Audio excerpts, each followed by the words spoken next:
We live in a fast-paced and hectic world where it's easy to feel overwhelmed, stressed, and out of control.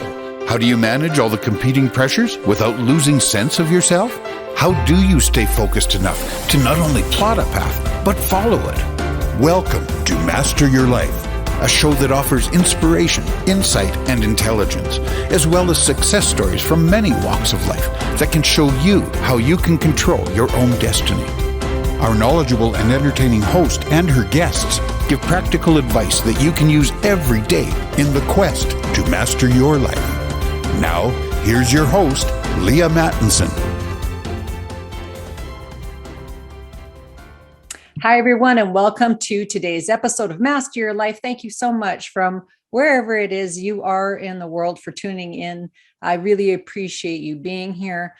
We know that people are very busy during the holiday season. Well, actually all the time. So I just want to take again a second to say thank you so much for tuning in, for sharing these episodes and these podcasts with your friends and family, and from wherever you are in this beautiful world. Thank you so much. We would not have a show if it was not for you, our beautiful, awesome listeners. So thank you. You know, the show's been on for 6 years now, and we've had several wonderful guests. And sometimes we choose to do series with people because the health information that they're bringing is just so critical to actually our overall health and happiness. So it's my absolute pleasure to bring back again to the stage Dr. David Hardy. Dr. Hardy, how are you today?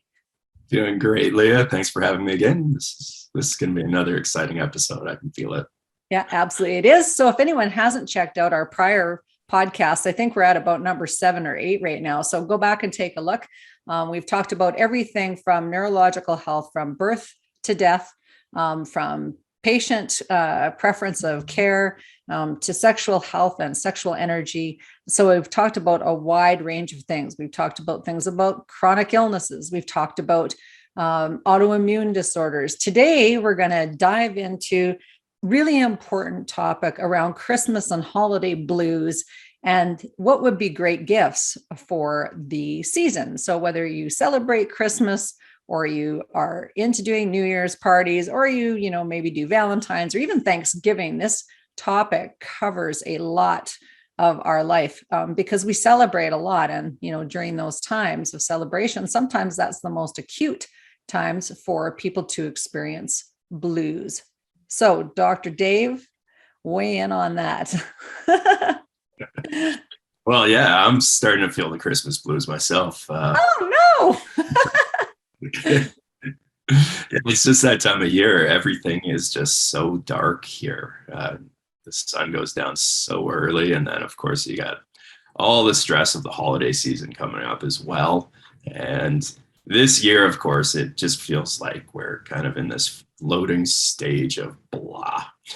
Right. I love it. It's really adding up to people right now that things have just not gotten better for the past few years, and really people are starting to get tired. And we add on top of that the holiday madness and also the lack of sunlight and cold weather on top of everything. And yeah, people's moods just go the wrong way. Right. So lack of sunlight, lack of warm weather, being masked, not being able to comfortably go out in public, feeling okay and confident in ourselves is creating an amplification of these normal seasonal experiences that a lot of people have. And so we want to take a moment. If that's you, again, get out your pen and paper, write down this really important episode, because we're going to talk about some ways to help you to manage those, Christmas blues and other holiday seasonal blues. But if you don't actually recognize that it's you, then you won't do anything about it. So this is a common complaint, guys. So again, it's just going, well, how do I feel right now? So self-check-in, how do I feel right now on a scale of 1 to 10? Am I feeling like awesome? I can't wait to get out there and shop and go and see all my friends and family. Or am I feeling like, oh my God, I'm so tired of being alone and the people around me are boring and I don't feel like I want to get out of bed. So where are you? Like, just take a moment and go, really, where are you? So Dr. Dave, where are you? Like, I don't want to know.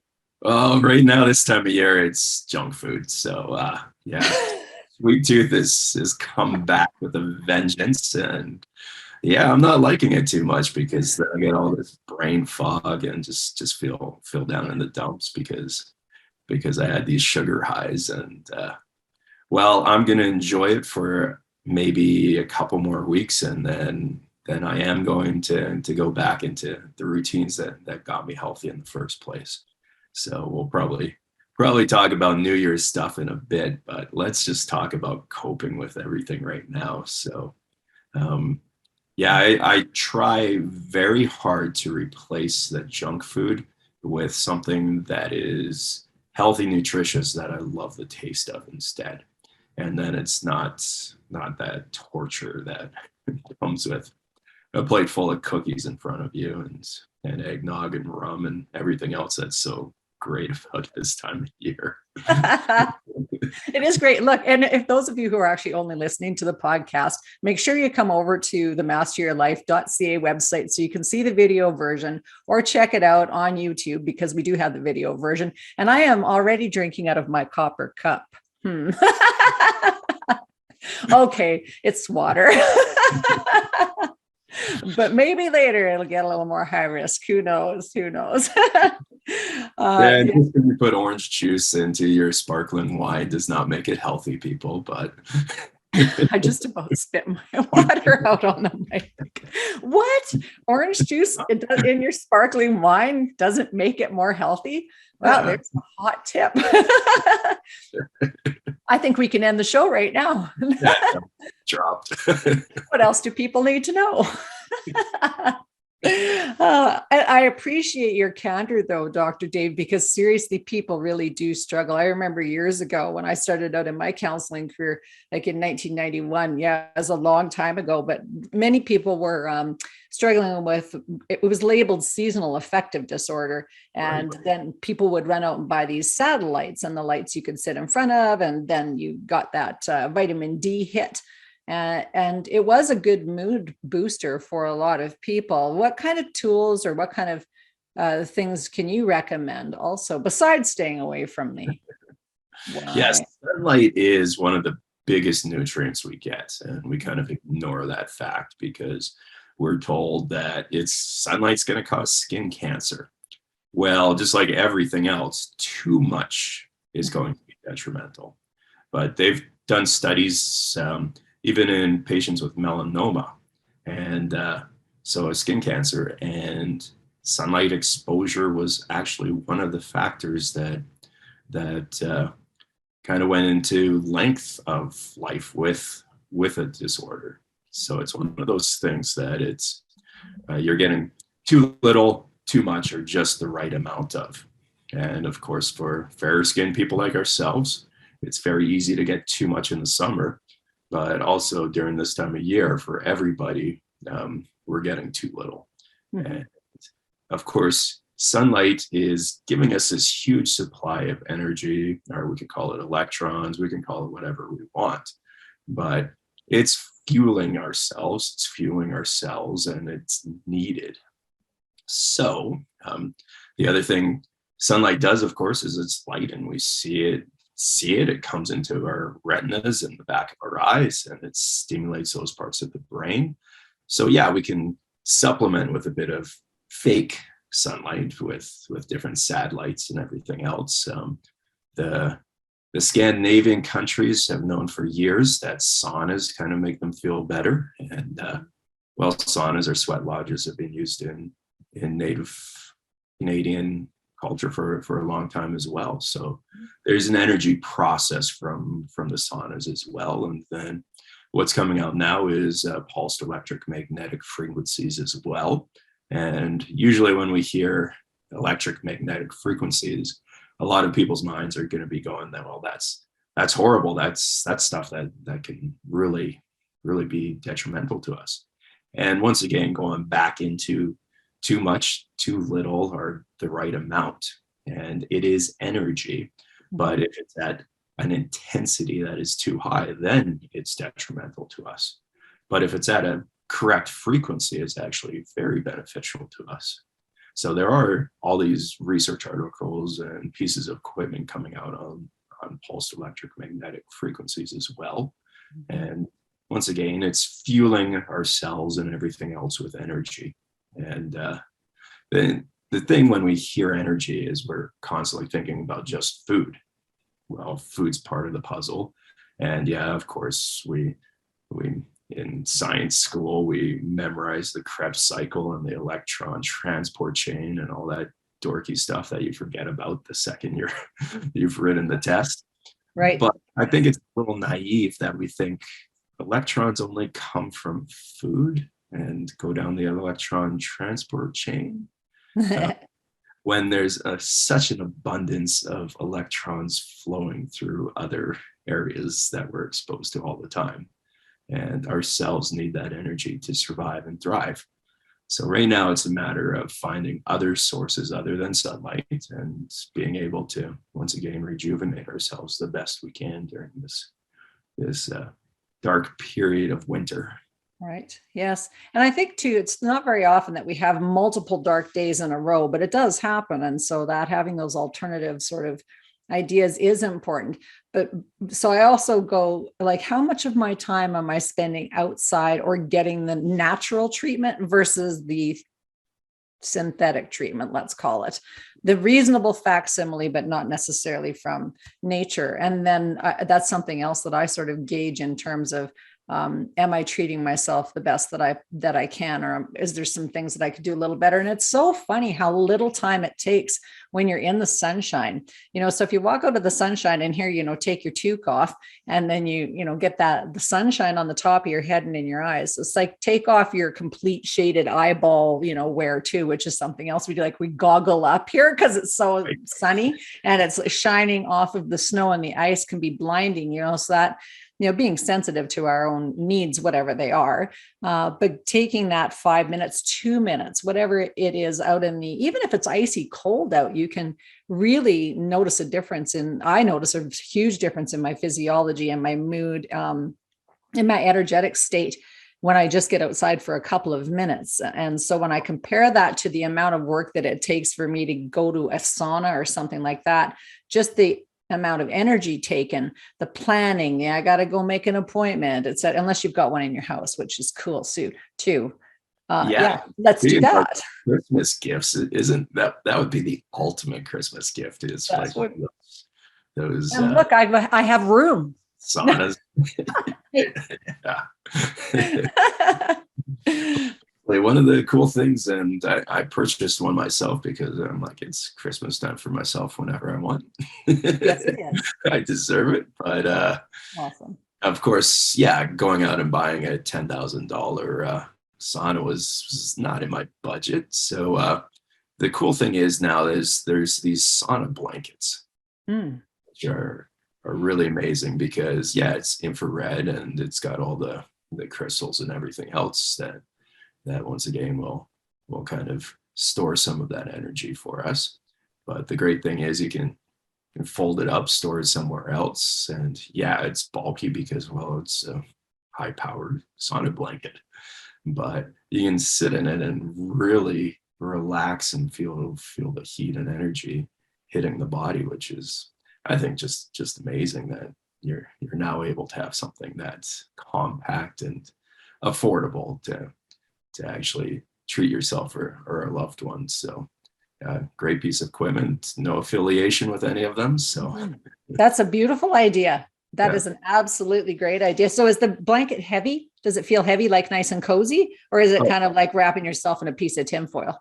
No, it's it's thick and it's going to kind of have that almost rubber type material feel. But you place the sheet down as well, and you're nice and comfortable. And then when it's on, you're feeling the infrared rays hit you. And doesn't that sound so much better than being depressed? I feel a little bit down. I think I'm going to go lay in my sauna blanket. Woohoo! I think it's a great idea. It's a great idea. Yeah. And another one I've got is, of course, one of those pulsed electromagnetic frequency mats. And sometimes I'll just put it on the chair instead of lying down on it so that I'm able to get some of that stimulation while I'm actually doing some work instead. And yeah, some of those mats are getting more and more affordable. There's also a brand out there that's got the frequency kind of at a frequency or pulse that's going to stimulate circulation as well. And they've got the research to back that up as well. So there's a lot of these cool little take-home devices that are just great for your well-being, that you don't have to constantly be making appointments. And although sometimes the appointments are great because that's your time and you're not interrupted as well. So Yes. so getting out for that massage adjustment or exercise class is hugely important this time of year as well, because once again, we take in all these nutrients and we're maybe falling off that as well, and we're not getting that stimulation into our body, but we can produce stimulation by moving as well. And yeah, we've talked a lot about that before, but yeah, your brain and mood is directly attached to how your body feels, and one of the best things that's going to make it feel better is movement as well. So and one of the things around Christmas parties and New Year's and celebrations and all that often is a lot of sitting around visiting. So it can be sitting around for hours and hours and hours and then going, oh man, I feel so, just like a slug or a sloth, all of those S words, like I don't feel my normal self.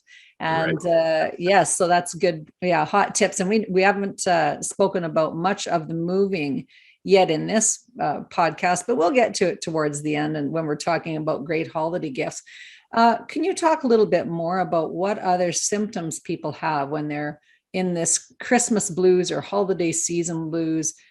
Because again, I don't know that people really self-identify that what they're experiencing is not optimal, because it's just something that they have been experiencing for a really long time, like low grade mood has been going on for a lot of people for a couple of years now, for sure, if not longer. So yeah, it's death by 1,000 cuts. That's basically the first one. Doesn't really affect us, but you're constantly getting the body's constantly getting traumatized to a small extent with eating the wrong food, and obviously the social situation's not working well. So there's so much going on right now, and everybody looks for that one thing that gave me that disease or pathology, but it's multiple things that are affecting our physiology and mood. And it's not just going to be one thing that gets us better when we're in that funk, but yeah, it's like slowly turning the temperature up on the frog so it doesn't leap out of the boiling water.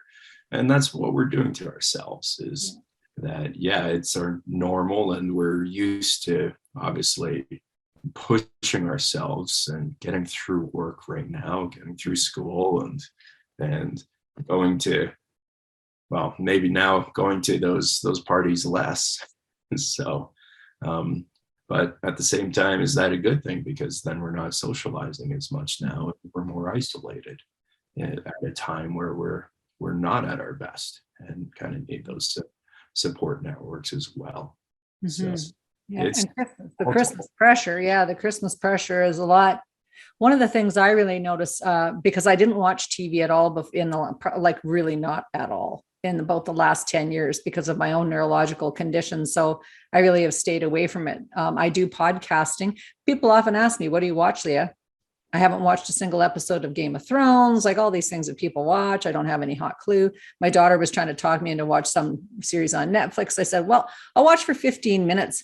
And she goes, oh, come on, Mom, you've got to watch for longer. I said, no, I'll watch. And then she goes, oh, you're going to love it. I'm like, no, I really didn't love it. It was terrible. It was terrible. So why? It's like, then I turn it off and go, why am I watching these things? Why? Because other people try to talk you into liking what they like, even people who you love. It's like so know what you like and stick within those boundaries. So I'm helping out at my parents. A lot of people know that I've moved in to help my folks stay in their house, that my dad has this neurological disorder. And so I want them to be able to stay in their own home. To me, that's really important, that they're not shipped off so that we can't visit them and that they're at the mercy of somebody else locking them down. So this is also, holiday real life stuff that people could be depressed about. not being able to see their loved ones, being concerned about the situation changing all the time. So taking control of what you can, and getting your metrics nailed down, like what are your standards, and not going past those. So watching TV for me is one that I just go, the news comes on, I leave the room. I just go, that's not for me. And off I go. And they'll go, well, don't you need to know? No, I know what's going on. I don't need to know every 5 seconds that there's a new decision or a new crazy thing going on. So no, I don't need to know. So I extricate myself from that, because and people will go, how do you know that that's harming you? It's because I can feel my body tighten up. I feel my stomach tighten up. I feel a cortisol dumping. So I can feel these physiological changes, and I feel angry, which is not my normal state. So I'm not depressed, I'm angry. And I was like, okay, people might think because I'm a ginger that I'm mad a lot, but I've really worked at not being mad. So I was like, let's be happy, let's get along, more hugging, less fighting. That's my mantra. But here we are. Is there a difference between anger and depression in the brain, as far as you know, Dave? Like, can you tell any differences? Absolutely. Well, depression is going to be basically the whole system not working well. It's a system that's run down. But the thing is, usually when we're in a state of depression, to get ourselves out of it, what do we go to? We go to those emotions that make us feel energized, and anger is one of those ones. So we get stuck in this loop where we go from anger to depressed, back to anger. And when we get tired of being depressed, we go back to anger. And we've been angry for so long, now we're depressed, and we get stuck in this vicious cycle. And we're really in it. Like, that's driving all our focus into our mood and state. And it's a hard place to get out of. Like, we've all been in those cycles, and it's maddening. Like, you really go from, once again, just knowing something's not right, but not knowing how to get out of it. And the biggest thing, though, is to find some way to break that cycle within yourself, and of course make yourself as healthy as possible. Like, when we're stressed out, yeah, that's when we get all the pain in our neck, back, and all those physical signs that you were mentioning there. And then, of course, when we're feeling good, we're bouncing around and everything's flowing. And it's, how do we get ourselves from being in that state that just sucks to energizing ourselves and being back up and moving around and feeling good. And it's about taking in the right stuff, and that goes with the entertainment as well. If you want to be fearful and angry, then yeah, you know what shows and things to turn on. And a lot of people, entertaining, Dave. It was entertaining. That's what I hear from people. That was entertaining. I'm like, and that's the thing with the news now, is it's not news, it's entertainment. It's designed to keep you stuck on that channel and for the commercials. And you can go to whichever news channel fits with your view of the world. Right. There's multiple. You got your liberal news over here, you've got your far right news over here, and you can just keep feeding yourself the same emotion and anger and hatred to whatever you want to. But really, how good is that for you? And it's not. Right. So, yeah, this holiday season, turn it off and do something else. And we're talking about Christmas things. Well, play a game with the family and socialize. Like, it's just one of those times a year. Do something else that brings you closer to other people as well, especially in a time where once again things are kind of blah, and your own body is not feeling good. Love that. This is really important about the playing games, because again, coming back to the whole hijacking of technology on everything, when I was growing up, and we played board games, there was no Facebook, there was no cell phones. And my oldest stepchildren, I had that experience as well. So every Christmas was, lots of fun playing board games, et cetera, et cetera. And then my youngest, my biological kids, had the experience of Facebook. Started when my youngest was about 13 years old, and or maybe 12. Anyway, like a very sensitive, tender age. And so all of the family attention was then on people being on their technological devices, because everyone had a cell phone then. So supper went from everyone visiting and actually talking to grandma and grandpa, or great grandma and grandpa, or Uncle Tom, Auntie Pauline, et cetera, and the great aunts and uncles, to everybody being on their devices and almost no talking. And that was like 10, 12 years ago now, right? So not being that mathy this morning, sorry folks, but in that little short span of time, kids don't know how to play crib. Kids don't know how to play like any board games. They don't know how to count. They don't know about money. Like they don't know about real money, what it looks like in their hand. Lots of little kids don't have a clue about any of that. So like not a clue.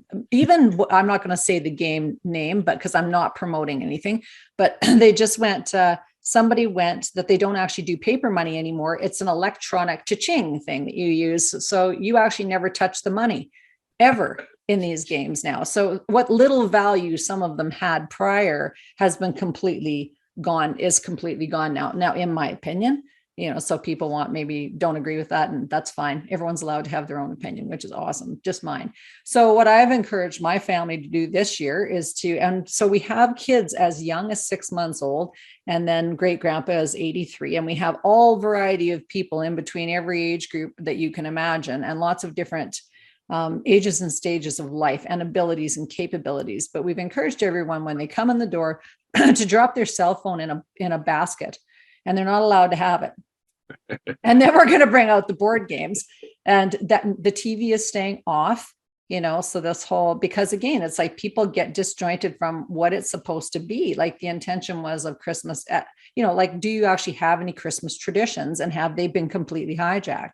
And what does that cause then? When you leave, you go, man, I wish I would have been able to visit with so-and-so. So then you're also mad about your Christmas vacation or holiday or visit not actually being a visit. You go, damn, again, this year, did grandma tell us anything about what she's doing? Or was she in the kitchen preparing everything, and we were sitting in here on our devices? Do we even know each other anymore? Do we know anyone's favorite color? Do we know what they like to eat, what their favorite, any of that stuff? So really, do we even know how to talk to one another anymore? Oh yeah. And yeah, this time of year too, with a lot of families, they're feuding. feuding. It's just like, So it's like, yeah, I've got one friend, of course, he's like, I get 2 Christmas dinners because this side of the family won't talk to this side of the family. And he's back there like, it's a great thing because they're still in a group, obviously, but there's not that conflict. So if that's the case, yeah, make it about a different group. But of course, there's also the boundary and the socialization part behind it of conflict resolution. And of course, yeah, we don't learn that stuff in the holiday season. It comes out with a vengeance in a lot of families.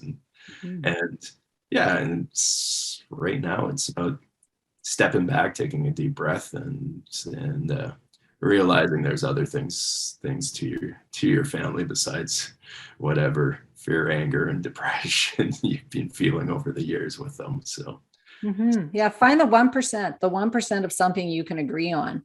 1%. Find the one thing and just focus on that one thing. That one thing is, good. And that's all you could drill down into and talk about for 3 hours or 4 hours. You don't have to talk about any other thing. It's not required. We used to talk about stuff prior to 2020. And if you were feuding prior to 2020, you can still use this rule. What's this rule? The 1% rule. Just find the 1% that you can talk about, and don't talk about anything else. Have that agreement in place within yourself, most importantly, because we lose our own locus of control when we go and we say, oh, somebody just really cheesed me off. We go, Really? Come on. Now, again, people who listen to this podcast are people who are trying to master their life. So it's not just Joe Schleppy Schlepp who's getting through his life going, oh, I don't care if I ever get along with anybody or fix anything in my life. People who listen to this show are people who are really on a quest to have a better life. And people are part of that. People are part of having a better life. Absolutely. And they're one of the most important parts. In all the longevity studies in the blue zones, people didn't live long lives because they ate fish and whatever, balsamic vinaigrette. They lived a long life because they had a really good community. I mean, I'm not saying don't eat that. It's delicious too, all day long. Right. Well, thinking about the fish, how much mercury is in the fish these days, Dave? Oh, I'm craving a good seafood salad, though. There you go. Another great Christmas gift idea. but I want to talk about it because it is important, because the whole people thing is our biggest way to get through things in life. Our relationships are the most important thing, and they don't have to be all kumbaya and everyone's getting along. A lot of the people who are the closest are the people who have really passionate arguments about things, that are good at debating and smart. That's intelligence at play. But you have this underlying absolute regard for other people, where it's a respect thing, not I get in a fight with you because I think you're an idiot. It's, I think you're smart, so let's talk this through. Let's talk about our ideas. That's how great ideas are created. Oh, exactly. Yeah. And one thing to your point there, like one of the books or articles I read way back when, it was about couples and arguments. And there is no difference between a couple that stays together and one that doesn't, with the number of arguments. It's how quickly do they resolve it? And then the other thing was that probably the couples that stay together also have more of the fun banter and seduction side of things as well. So they've increased the positive side of things as well, and probably have more of that. But the arguments, they happen in about the same amount as everything else. So there's something else besides trying to, even though I like to avoid those arguments, they're going to happen. They are going to happen. And if they're not happening, then you're surrounded by yes people, and people are thinking not good things anyway. So it's better to sort of, be able to talk with one another. Yeah. And if you do actually watch some of the shows, the best lines in all these shows are the ones where it's just a quick hit back with humor and all these little quips that people have in these TV shows. Well, you got to prepare, because you're pretty sure what Aunt so-and-so is going to say that's inappropriate. And now you got to prepare your witty comeback or something, because it's going to happen. It's going to happen. So don't pretend you don't know it's going to happen. That's right. Prepare your humor to stick it back to them. In a nice way. Exactly. In an intelligent way.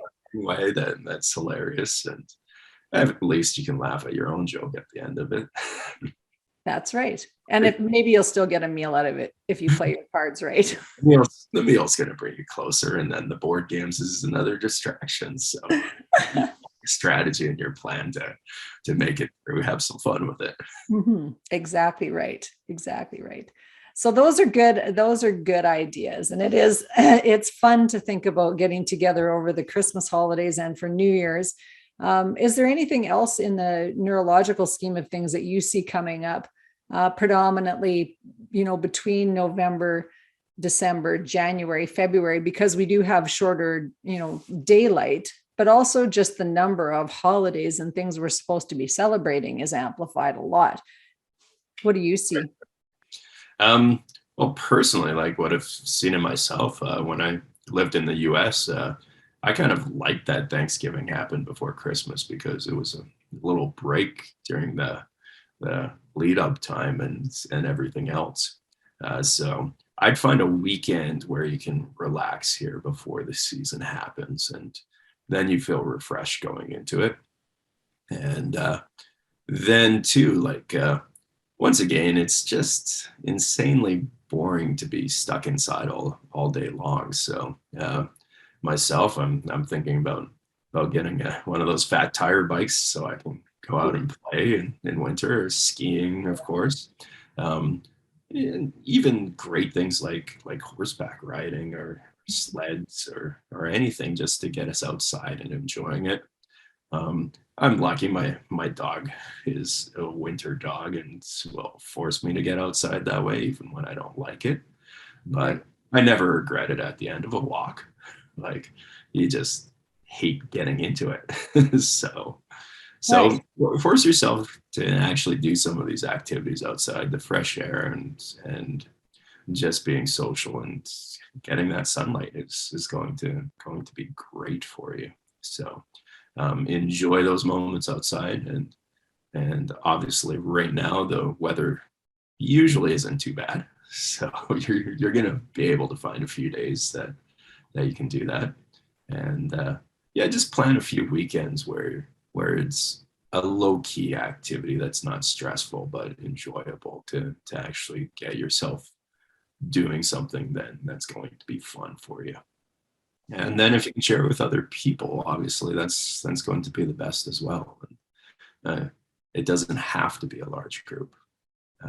Right now it can just be a handful of people, and that's going to be, for a lot of people, more rewarding. So don't stress out about having to have the largest and best party or anything else. It's, yeah, find a smaller group and hang out with closer friends or family. Yes. And really push yourself to just have those fun little activities stress free right now. And yeah, you can't really plan for that great winter getaway right now. And that was one of the things that came up in one news feed, was that Canadians are with their trips, the number one reason they said they'd have a trip right now is for their mental health. And well, you got to plan something else, unfortunately. But the thing is, you can plan several different small things to once again get you through this season and maybe develop some of those memories that you want to go back to. Yeah, well, that's a really great point. The memories you want to go back to, not the ones you're going to regret. So this is another thing I want to pick up on, is the mental health aspect of the season right now. But we've really been dealing with this for quite some time. And I mean quite some time in terms of decades, not the last 2 years. I mean decades and decades of people's mental health becoming worse and worse. But what I also see as a parallel is people spending more and more time not activating their own energy through those small activities of them doing something. So a small activity is not grabbing your remote control and turning on the TV. That is not a small activity. A small activity is a creative process whereby you are interacting with some creative energy. So whether that's singing, activate, like just doing heel drops in your own body. Doing heel drops in your own body activates your energy, and it moves your mood just like that. It's so fast. Didn't cost me a cent. All you got to do is just drop on your heels and you're activated. So that's activating. That is improving your mental health without there being a big game plan. Yeah, Dave.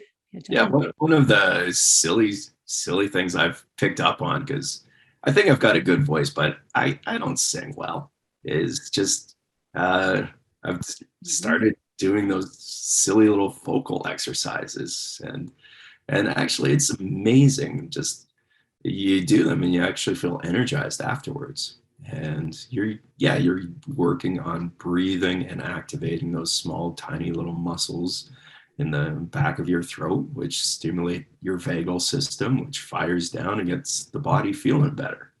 And you don't have to be a great singer to just sing in the shower or car, or do little vocal exercises in the morning.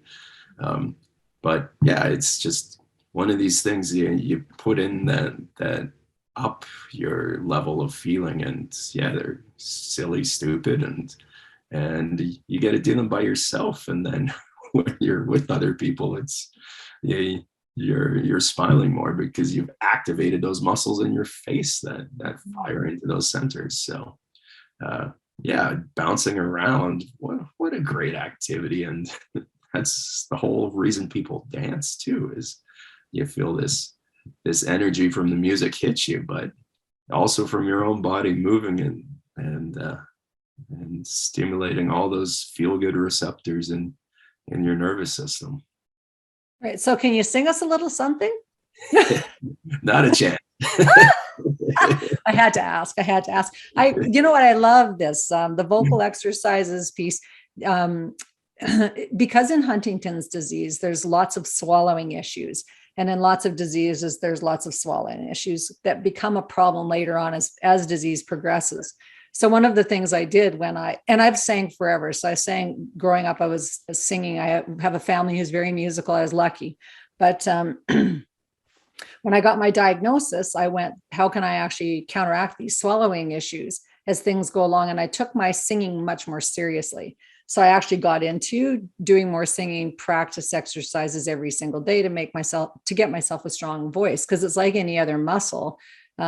The more that you learn how to activate it, the more powerful it is. So even the ability to relax your vocal cords is a skill. So not just activating, but relaxing as well. So that you're not choking on things or having swallowing issues. Just some other little food for thought. Yeah. Well, the way we and the grandkids love singing. Yeah, go ahead. How we decline. Mm-hmm. So the way we perform now and how to improve it is going to dictate how we decline later. Yeah. So, this morning at breakfast, I was sitting with my dad. So I'm just going to jump in because he's 83 years old and it's Christmas season. So we've got some music going as Huntington's disease is progressing along. However, we're sitting there and I won't mention who the band was, but they're just singing Walking in a Winter Wonderland. And so I'm singing away and Dad started singing with me. So we're sitting at the table just singing. Yeah. It's a beautiful sight, happy tonight, walking in a winter wonderland. See, you're going to join in, David. I can see it. Here we have it. Next show, we're putting him on the spot. But I want to encourage people to do that because it triggers memories. He was smiling away and like sitting back in his chair, just delighted, so it elevates the whole mood. And you don't have to have a big orchestra. It's not, it's just playful, fun. Yeah, and little kids love the orchestra and marching band to have a great time. And I think that's one of the things we've kind of been told that we need. And of course it's better when you have that big intense experience, but it's amazing how these little things turn into great intense experience too. So yeah. With the kids in the car when they were little, I would crank the tunes up and they'd be in their car seats singing. Yes. We sang all the time. So because there was no, what do people play now? VHSs or whatever the heck it is. Sorry, that was bad. I know the technology is beyond that. Anyway, but we would just, get the cassette going, the 8-track. Get the 8-track going and play, whatever it was. But they all knew the devil went down to Georgia. Nice. By the time they are about 2.5. Explain some things in my family. I'm just joking around, but Radar Love, they know Rockin' Robin, lots of just fun songs, and they still remember that now, 20 some plus years later. But the importance of singing in the car and just belting it out. Who cares who's listening? Who cares who's watching as you're driving down the street? Because people go, aren't you embarrassed about people watching you? I'm like, I'm not that important. Maybe they'll want to join in. I don't know. They're going to have a laugh and drive away. That's right. It just made their day. I'll unroll my window. Maybe somebody will think I'm busking you. Throw me some change. And actually, this is important now too. I know we've only got a few minutes before the show's ending, but we've got to think about these things because the amount of cost of living has gone astronomically through the roof. So just recently, people are really expecting their just regular cost of living to be skyrocketing this next year. And a lot of fear is being induced through that. So there's this constant fear factory of stuff being created and manifested in front of us. But in the real world, people are having to pay an enormous amount just to live their day-to-day lives. And so part of the crushing part of holidays is that people feel like they need to perform, they have to buy gifts for everybody, they have to do all this stuff. The biggest gift I think you can give people is be real with them and say, hey, hun, you know what? There's going to be $1,000 more that we need to spend on food next year. How can we actually get ahead of that right now without buying each other gifts? Or can we change things somehow in the expectations and because that is real love. When you don't have credit card bills that are $5,000 or $10,000 and you haven't overpromised all this stuff that is causing you stress, your spouse doesn't want you to be stressed. Your kids don't want you to be stressed. Your parents don't want you to be stressed out. How do we get into doing more of those conversations? Oh, exactly. And every single household has an overabundance of electronic devices and everything now. So you don't need to go out and buy the latest version of it. You can get some cheap little gag gift that gives somebody a laugh as well, or make it, or give them an experience gift, like going back old school models or something of that nature, something old knit, crochet, whatever. And then too, the things that are starting to come down in price are like online, like education courses too. So you get to choose what hobby and stuff that you want to learn from the experts out there as well. And all of those are becoming more abundant and more niche as well. So you can really target your gift and present to a person's interests, and it doesn't have to be over the top expensive either. It can be more unique now and more individualized to that loved one. And I think that's better than going out and buying the Lexus. Yeah. Oh, 100%. Because you're just gonna have to return it later. Yeah. Perfect. So everyone's had some wonderful ideas. Dave, we're out of time again. So thank you so much for being a wonderful guest with really enriching ideas for people to have a great holiday season. And we invite everyone to love yourselves, love each other, mind your minds. That's all for us. Bye for now. Thank you for being a part of our program today. Master Your Life is a presentation of Leaha Mattinson Enterprises, Inc. Join us next time on Master Your Life, helping you to discover the very best of you.